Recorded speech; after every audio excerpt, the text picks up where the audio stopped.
Hi, Jim Peters with Jim Peters Golf Lessons. Let's talk about the hardest change you can make in the golf swing, which is to move your hands ahead at impact.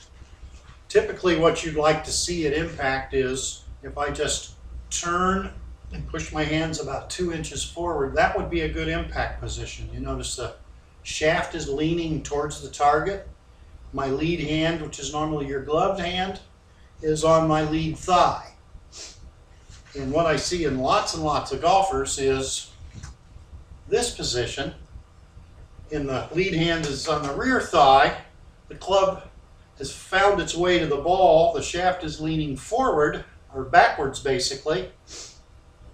And we get a more loft, usually a closed club face, very susceptible to fat, thin, and top shots. The causes are quite a bit. One of the reasons is our swing center, which is located right about where the sternum is. If I get in a good impact position, you notice my sternum is ahead of the ball. I'm going to bottom out ahead of the ball, and that's what we want. I'm going to take a divot slightly in front of the ball. If I get into the flip position, you notice my sternum is back behind the ball. My hands are going to bottom out here, and then I've got to get forward to that ball with a flip.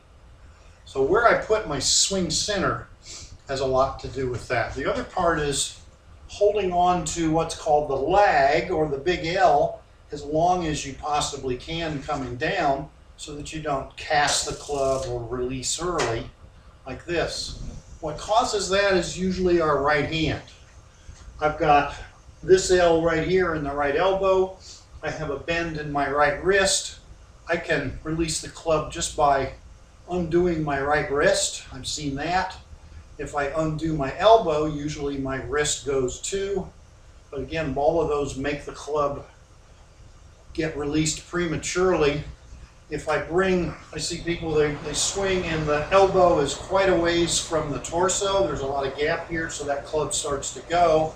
If you bring that elbow here, you're going to hold on to all of that. So we've got to work on several things to change that.